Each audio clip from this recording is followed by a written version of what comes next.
Hello दोस्तों, welcome back to Pawan entertainer. आज हम जो कहानी एक्सप्लेन करने जा रहे हैं उसका नाम है द केव। इसकी टीम को देखते हैं जो अपने सामानों के साथ एक कीव की ओर बढ़ रही है, लेकिन तभी उनकी नज़र ऊपर ऊंचाई पर बने एक चर्च पर पड़ती है जो काफ़ी पुराना लग रहा था। उसी को देखने के लिए टीम अंदर जाती है जहां उन्हें पुराने ज़माने की कई सारी चीज़ें देखने को मिलती है, जिसे देखते ही वो उसमें खो जाते हैं। अब ये सब देखकर उनके अंदर और जिज्ञासा बढ़ती है और चीज़ों को ढूंढने की, इसलिए वो और अंदर जाते हैं और चर्च के फ्लोर पर एक धमाका करते हैं ताकि वो नीचे जा सके। लेकिन इससे पहले ही वो बारूद फट जाता है और एक तेज का झटका पैदा होता है और देखते ही देखते वो पूरा चर्च ढह जाता है। क्योंकि वो पुराना बना हुआ था, अब पूरी टीम जाकर नीचे गिरती है, लेकिन उन्हें ज्यादा कुछ चोट नहीं आती। पर वहां उन्हें एक अजीब सी आवाज सुनाई देती है जो किसकी थी ये तो किसी को पता नहीं था, लेकिन इतना जरूर कह सकते हैं कि वो जरूर चर्च के गिरने से आ रही थी या फिर कुछ रहस्यमयी आवाजें हो, क्योंकि उस चर्च में बहुत सी पुरानी ग्रेव भी मौजूद थी। यहाँ से सीन शिफ्ट होता है और हम एक और आर्कियोलॉजिस्ट की टीम को देखते हैं जो अब उसी केव में जाने की तैयारी में है। या हम आपको बता दें कि ये पिछले वाली टीम के 4 साल बाद का समय है, लेकिन यहाँ किसी को पता नहीं चला कि आज तक वो पिछली वाली टीम कहाँ गई। अब ये टीम जब नीचे जाती है तो इन्हें वहाँ काफ़ी गहरा पानी मिलता है, जिसके अंदर जाने के लिए इन्हें ट्रेनर स्कूबा डाइवर की ज़रूरत पड़ेगी। इसलिए टीम का हेड डॉक्टर निक एक बेहतरीन स्कूबा डाइवर की टीम से बात करता है और बताते हैं आपको एक ऐसी जगह जाना है जहाँ आज से पहले कई लोग जा चुके, लेकिन बहुत ही कम लोग वहाँ से वापस आ पाए। अब ये सुनकर वो टीम थोड़ा घबरा जाते हैं, लेकिन उन्हें इसके लिए काफ़ी मोटी रकम मिलने वाली थी और अपने सामानों के साथ इस स्पॉट पर आने के लिए रवाना हो जाते हैं। जब वो साइट पर पहुंचते हैं तो वहां उन्हें कुछ पुराने जूते भी मिलते हैं जो उन्हीं आर्कियोलॉजिस्ट टीम के थे जो सालों पहले यहाँ पर आई थी। वहीं टेलर जो कि डाइवर टीम का मेंबर होता है वो डॉक्टर कैथरीन से मिलता है और उन्हें कुछ इक्विपमेंट दिखाता है। ये देखकर कैथरीन काफी इंप्रेस होती है। इसके बाद रात में दोनों टीम के मेंबर आपस में प्लान को डिस्कस करते हैं, जिसमें जैक अपनी टीम को बताता है कि हम इस केव में 18 दिनों तक रहेंगे, वहां मौजूद सारी चीजों को एक एक करके ऊपर भेजेंगे, इसलिए हमें अपने सारे सामानों को पहले से चेक कर लेना है ताकि कल कोई गड़बड़ ना हो। तभी वहां डॉक्टर निकोली आती है और उन्हें कुछ चीजें दिखाती है जो कि केव के अंदर से मिली थी, जिसमें से कुछ एंटीक आर्ट्स भी थे, जिसमें साफ दिख रहा था कि ये पिक्चर जरूर किसी भयंकर चीज की हो या फिर किसी भयानक जीव की हो। इसके बाद वो उन्हें एक कहानी भी बताते हैं जो पास के ही टाउन वालों में बहुत ही मशहूर है। वो कहानी ये थी, सालों पहले जो इस शहर का राजा था वो एक बार इस केव के अंदर गया था क्योंकि उसे खबर मिली थी कि यहाँ कई टन गोल्ड छुपा हुआ है। लेकिन जब वो अंदर गया तो वहां उसका सामना किसी अद्भुत चीज से हुआ, जिसके बाद वो कभी ऊपर नहीं आ पाए। अब यहाँ जैक की टीम को इन सब बातों पर यकीन नहीं था क्योंकि ऐसी कहानियां हर पुराने खंडर की होती हैं, लेकिन निकोली जिस तरह से ये सब बता रहा था उसे ये साफ पता चल रहा था कि जरूर इस बात में थोड़ी सच्चाई है और इसीलिए उन्हें संभल कर नीचे जाना होगा। नेक्स्ट डे पूरी टीम एक एक करके नीचे जाने लगती, जहां हम पहली बार उस केव की पूरी इमेज देख पाते हैं जो भी ज्यादा विशाल और भयानक थी, क्योंकि वहां बहुत ही पुराने नुकीले चट्टानें थी और नीचे बहुत ही गहरा पानी था। इसके बाद वो सबसे पहले अपनी टीम मेट ब्रिक को पानी में जाने को कहते हैं ताकि वो जाकर पता लगा सके कि आखिर वहां क्या चल रहा है और अगर उसे कुछ मिले तो वो फौरन सभी को इस बारे में बता सके। अब वो नीचे पहुंच जाता है जहां पर उसे पहले तो कुछ खास दिखाई नहीं देता, लेकिन कुछ ही देर बाद उसे एक ड्राई जगह दिखती है जहां पर वहीं रुककर वो अपनी टीम से बात करने लगता। उसी समय उसके पास फिश या फिर किसी तरह का एनिमल आता है जिसके साथ वो खेलने लगता है क्योंकि वो काफी सॉफ्ट था। अब ये सब उसकी टीम मेट भी देख रहे थे। इसके बाद वो उसे और अंदर जाने को कहते हैं। जब वो और थोड़ा अंदर जाता है तो उसे कुछ हलचल महसूस होती है। वो इस बारे में अपनी टीम को बताता भी है, लेकिन तभी वो अचानक से डर जाता है और उसी समय उसकी लाइन भी कट हो जाती है। सभी टीम मेंबर डर गए थे कि अचानक से उसके साथ क्या हुआ, इसलिए वो सभी से कहते हैं कि हमें एक साथ नीचे जाना चाहिए। लेकिन जैक एक दूसरे डाइवर को नीचे भेजता है ताकि वो ब्रिक्स के बारे में पता लगा सके, लेकिन टेलर अपने भाई से एक बार और कहता है कि सभी को नीचे जाना चाहिए, इसलिए वो उसकी बात मान लेते हैं और सभी पानी के नीचे थे। वो बीच में पड़ने वाली नायाब चीज़ों की फोटो भी क्लिक करते हैं और कुछ जो अनमोल चीज़ें मिलती हैं उन्हें अपने पास रख लेते हैं,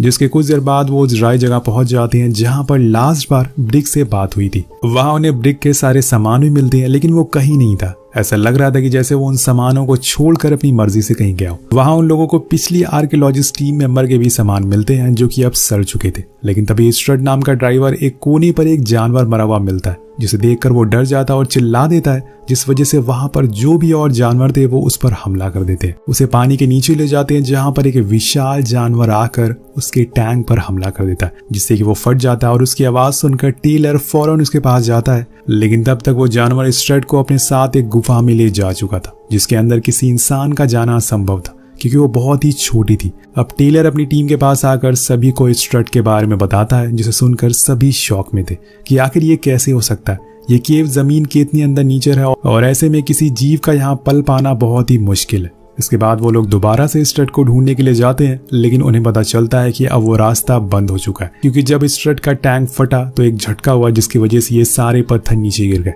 मतलब स्ट्रट भी अब जा चुका है। सभी वापस अपने बेस पर आते हैं, जहाँ पर जैक उन्हें बताता है कि हमारे पास 18 दिनों का ही सामान है, उससे पहले हमें यहाँ से बाहर निकलना होगा वरना बहुत दिक्कत हो जाएगी। तो ब्रिक कहता है कि हम लोग अब यहाँ से आगे नहीं जा सकते क्योंकि यहाँ कोई जानवर है, उसी ने स्ट्रट पर भी हमला किया है और क्या पता उसी ने आर्कियोलॉजिस्ट टीम को भी मारा हो। लेकिन जैक उसे शांत रहने को कहता है और वो डॉक्टर निकाई से भी इस बारे में पूछता है, लेकिन वो बड़ी धीमी आवाज में कहती है कि मैंने ऐसा कुछ आज तक कभी नहीं देखा। इसके बाद जैक और टॉप दोनों यहाँ से बाहर निकलने का रास्ता ढूंढने के लिए निकल जाते हैं, लेकिन अब यहाँ बेस में टेलर और ब्रिक के बीच में लड़ाई होना शुरू हो जाती है, क्योंकि उसका कहना था कि स्ट्रट की मौत उसी की वजह से हुई है, अगर वो उसके साथ रहता तो उससे कुछ नहीं होता। लेकिन तभी चार्ली आकर दोनों को रोक, जिसके बाद डॉक्टर निकोली उस मरे हुए जानवर को माइक्रोस्कोप पर देखते हैं। उधर जैक एक छोटी सी दरार के रास्ते से ऊपर जाता है, लेकिन तभी एक जीव उस पर हमला कर देता है, जिससे वो जैसे तैसे बचता है और फौरन अपनी टीम के पास आता है। वो अपनी पीठ पर चुभे हुए एक पंजे को अलग करता है जो कि उसी जीव का था, जिसे कैथरीन माइक्रोस्कोप से देखती है और उन्हें पता चलता है कि ये किसी किस्म का पैरासाइट है और इनका काम होता है मरे हुए इंसानों को खाना।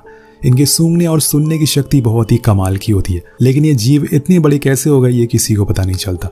तभी डॉक्टर निकोली कहती है कि जरूर यहाँ पे कई 100 सालों से पल रहे होंगे, क्योंकि ये गुफा काफी पुरानी है और इनके अलावा यहाँ पर कितने जीव है किसी को पता नहीं है। ये सब सुनने के बाद जैक कहता है कि हमें यहाँ से अब चलना चाहिए, लेकिन क्लियर उसे रुकने को कहती है क्योंकि उसे काफी चोटें आई थी जिसमें से खून भी निकल रहा था। अब डॉक्टर भी उसे मना करते हैं, लेकिन वो नहीं मानता और सभी को लेके दूसरे रास्ते की खोज में निकल जाता है। लेकिन यहाँ वो एक बहुत बड़ी गलती कर देता है जो उसके साथ साथ उसके साथियों की भी जान ले सकता है। देखते हैं कि आगे क्या होता है। अब सभी लोग आगे बढ़ रहे थे, लेकिन इसी दौरान उन्हें बीच में पिछली वाली टीम मेंबर की हड्डियां मिलती हैं, जिसमें उसी जीव के दांतों के निशान थे। इसके बाद जैक के बताए हुए रास्ते पर वो सभी आगे बढ़ रहे थे, लेकिन यहाँ हम नोटिस करते हैं कि जैक की अब वो चोट बढ़ने लगी थी, उसमें अजीब तरह का इन्फेक्शन होने लग गया था और इस बात पर ध्यान ना देते वो सभी एक चट्टान के ऊपर चढ़ रहे थे। लेकिन तभी टॉप कहता है कि हमें शायद ये गलत रास्ते पर जा रहे हैं, क्योंकि मुझे कोई भी पानी की आवाज नहीं आ रही। लेकिन जैक कहता है कि मुझे आ रही है और कुछ ही देर बाद उन्हें पानी मिल भी जाता है, जिसके अंदर जैक फ्लेयर डालकर चेक करता है कि पानी की गहराई कितनी है। और इसी दौरान उसके एक टीममेट से लड़ाई भी हो जाती है, क्योंकि वो सभी चीजों को रिकॉर्ड कर रहा था। वो उसका कैमरा पानी में फेंक देता है। इसके बाद वो सभी को बताता है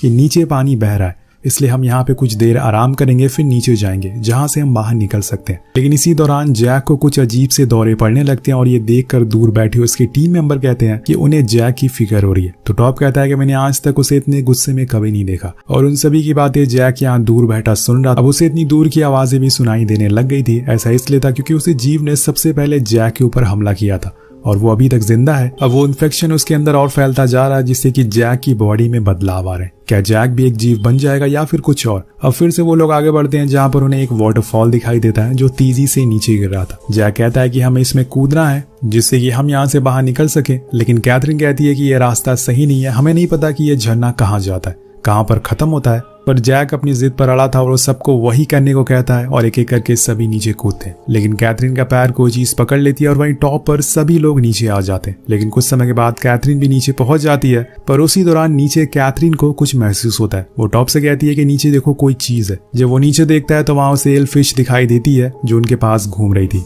उसी दौरान ऊपर से डॉक्टर भी गिर जाती है। अब सभी एक साथ थे, लेकिन तभी वहां जीव आ जाता है और वो डॉक्टर पर हमला कर देता है और उन्हें घसीटती हुए अपने साथ ले जाने लगता है। कैथरीन बहुत कोशिश करती है कि वो उन्हें बचा सके, कर नहीं पाती। यहाँ जैक उस जीव का पीछा भी करता है और देखता है वो डॉक्टर को मारकर फिर उसी केव में ले जा रहे। पर उसी दौरान उसकी नजर उस जीव के शरीर पर पड़ती है जहाँ एक टैटू बना था, जिसे ये साफ पता चल रहा था कि ये जीव किसी समय पे अगर इंसान हुआ करता था, क्योंकि ऐसे टैटू कोई जीव तो बना नहीं सकते। और क्या पता ये जीव पहले आई हुई टीम इंसान वाला हो और अब ये जीव में बदल गया हो। अब ये देखकर जैक बहुत डर जाता है क्योंकि उसे इसी जीव ने काट रखा था। लेकिन वापस आकर वो ये बात किसी को नहीं बताता। फिर सभी को किनारे पर आने को कहता है, जहाँ पे कैथरीन उसे बहुत सुनाती है क्योंकि उसकी वजह से डॉक्टर की मौत हो गई। डॉक्टर ने मना किया था कि कोई गहराई में नहीं जाएगा।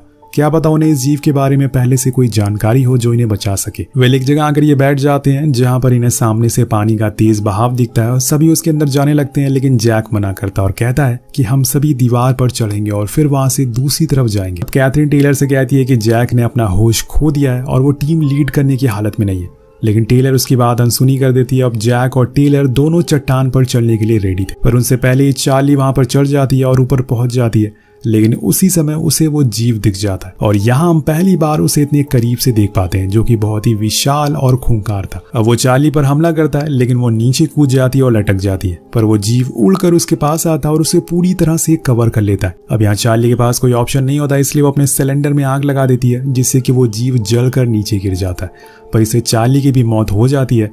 अब ये देखकर सभी टीम मेंबर टूट जाते हैं। वो एक एक करके अपने साथी को खोते जा रहे थे। तो जब जैक उसकी बॉडी को उठाकर लाता है, ये देखकर सभी लोग बहुत ही गुस्से में आ जाते हैं। लेकिन यहाँ हम एक और चीज नोटिस करते हैं कि जैक की बॉडी भी अब ट्रांसफॉर्म होने लगी है, जैसे कि मैंने आपको पहले भी बता दिया था। और ये चीज कैथरीन बहुत देर से नोटिस कर रही थी, इसलिए वो उसे कहती है कि तुम्हें अब लीड करना छोड़ देना चाहिए, अब से टीम लीड मैं करूंगी।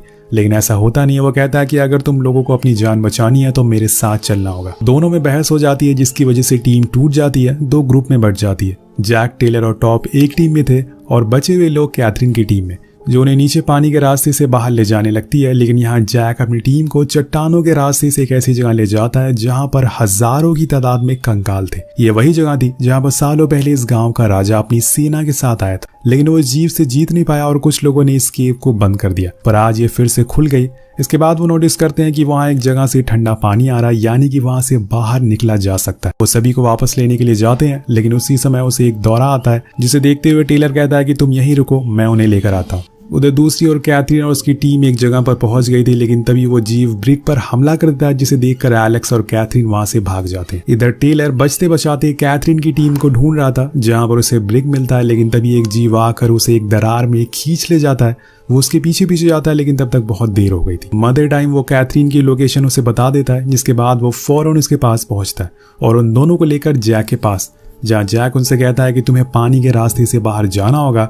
लेकिन वहां भी उनका सामना बहुत सारे जीवों से होता है। तभी कुछ सिलेंडर नीचे गिर जाते हैं, जिसकी आवाज से वो जीव एक्टिव हो जाते हैं और एलेक्स के पीछे पड़ जाते हैं और यहाँ वो उसे भी मार डालते हैं। वहीं बचे हुए लोग पानी में छुप जाते हैं ताकि वो उन्हें देख ना सके, लेकिन ऐसा हो नहीं पाता और वो उन्हें भी ढूंढ लेते, क्योंकि वो जीव सालों से यहाँ पर रहते हुए आ रहे हैं। तब जैक उन सभी जीवों से लड़ता है, क्योंकि उसके पास कुछ पावर्स आ गई थी, उसके अंदर भी उन्हीं का खून था। अब वो एक एक करके सभी को मार देता है और फिर वहां से जाने लगता है। लेकिन एक आखिरी जीव उस पर हमला कर देता है, तो वो सिलेंडर ब्लास्ट करके पानी में फेंक देता है और खुद उस जीव के साथ पानी में कूद जाता है और बूम, जिसके बाद पूरी केव ढहने लगती है। अब इधर बचे हुए लोग जो उसके बताए हुए रास्ते से एक नदी में आ जाते हैं और वहां से बाहर निकल जाते हैं। कहानी एक साल बाद आगे बढ़ती है, जहां पर टेलर और कैथरीन एक दूसरे से मिलते हैं। तो वो उसे कहता है कि मैं अपने भाई को बहुत मिस करता हूँ, लेकिन अगर वो यहाँ पर होता तब भी जिंदा नहीं रह पाता। तो वो कहती है कि ऐसा नहीं है, वो यहाँ भी जिंदा रह सकता है। ये बोलकर वो उसे किस करती है और जाने लगती है, लेकिन उसी दौरान टेलर उसकी आंखें देख लेता है, जिससे उसे पता चल जाता है कि वो भी इन्फेक्टेड है। लेकिन यहाँ उसे एक और बात पर यकीन हो जाता है कि वो जीव के बाहर भी सरवाइव कर सकते हैं, जैसे कि कैथरीन रह रही है। क्या पता उसने अपनी एक फौज बना ली और ये भी हो सकता है कि वो वापस केव में जाकर जैक को भी वापस ले आए। इसलिए वो कैथरीन को ढूंढने लगता है, लेकिन तभी वो गायब हो जाती है। अब इसके बाद क्या हुआ ये तो हमें इस कहानी के सेकंड पार्ट में देखने को मिलेगा, जिसके साथ ये कहानी यही खत्म हो जाती है। वेल, आपको ये कहानी कैसी लगी नीचे कमेंट करके जरूर बताएगा। मिलते हैं आपसे अगली वीडियो में। Thank you so much watching. Peace out.